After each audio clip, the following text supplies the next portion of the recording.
ये काल भगवान 1,00,000 मानव शरीरधारी प्राणियों को 21वें ब्रह्मांड में बनी हुई तपतशिला पर, तपतशिला एक बहुत सुनियोजित ऑटोमेटिक गर्म रहने वाली एक पत्थर की टुकड़ी है। जैसे तई होती है, तवी एक बड़ी तई होती है, उसको उल्टा रख के और रोटियां बनाते हैं, उसको समझो सुल्टा कर ले ऐसे। वो बीच से पातर टाइप है, चारों तरफ से ऊपर ने है जैसे कटोरी टाइप।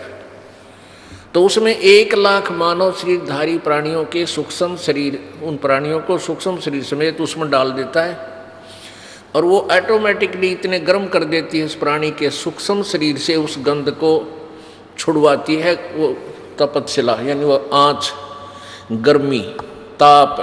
वहाँ पर जिस प्राणी ने अधिक व्यसन किए होते हैं, आप देखो इस काल की कितनी जबरदस्त चाल है। ये प्राणी इन बुराइयों पर ऑटोमेटिकली लग जाता है, स्वतः लग जाता है। जैसे हुक्का बना लिया और कितने तम्बाकू का पौधा ढूंढ लिया, इसने गधे भी ना खावे और इसने कूट छेद 1 घंटा। हमने देखे हमारे माता पिताजी और भी वहाँ आसपास के अड़ोसी पड़ोसी 2 घंटे तक मुसड़ मुखड़ में गेर कर दे मुसड़ पहले उसने काटे, फिर उसका वहाँ गुड़ गाड़ गेर कर उसका खूब चूरमा सा बनावे और फिर ओका बनाया, फिर आग बनाओ, एक चलम लाए, उस चलम में 36 और जुगाड़ जोड़े और फिर उसमें बरका वो अड़ंगा और गुरुड़ ये स्वाद ले, यो मन ले सारे आनंद। तो ये जितना जिसने ज़्यादा तम्बाकू प्रयोग किया हो या मांस प्रयोग किया हो या शराब प्रयोग की हो, उसके सूक्ष्म शरीर में उतना ही गंध ज़्यादा डिपॉजिट होता है। और फिर वो तपतशिला पर जब डाला जाता है तो वो बहुत समय तक उसमें उसको अधिक समय तक तपतशिला पर भूना जाता है, क्योंकि उसमें गंध घना है, माल घना है उस काल का। तो उसको काफ़ी देर तक वहाँ तड़फाया जाता है, बहुत बुरी तरह उसमें से सारा गंध निकल ले, तब उसको उसने ऐसा सिस्टम बना रखा है कि वो प्राणी उसी समय वहाँ से छूटेगा जब उसका सारा गंध छूट लेगा।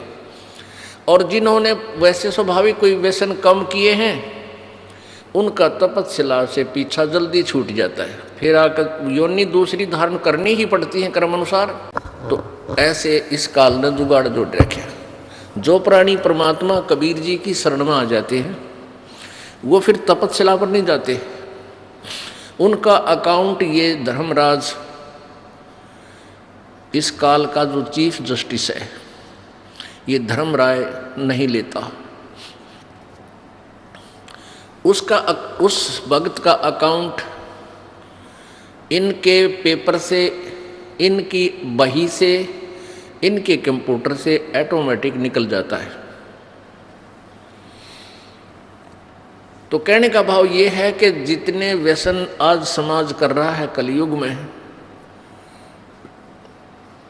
इसलिए काल करवा रहा है कि ज़्यादा व्यसन करेंगे तेरा अच्छा भोजन बनेगा।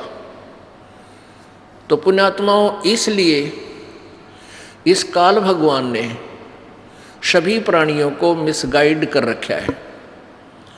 सभी प्राणियों को, ब्रह्मा विष्णु महेश तक को भी यथार्थ ज्ञान नहीं दे रखा।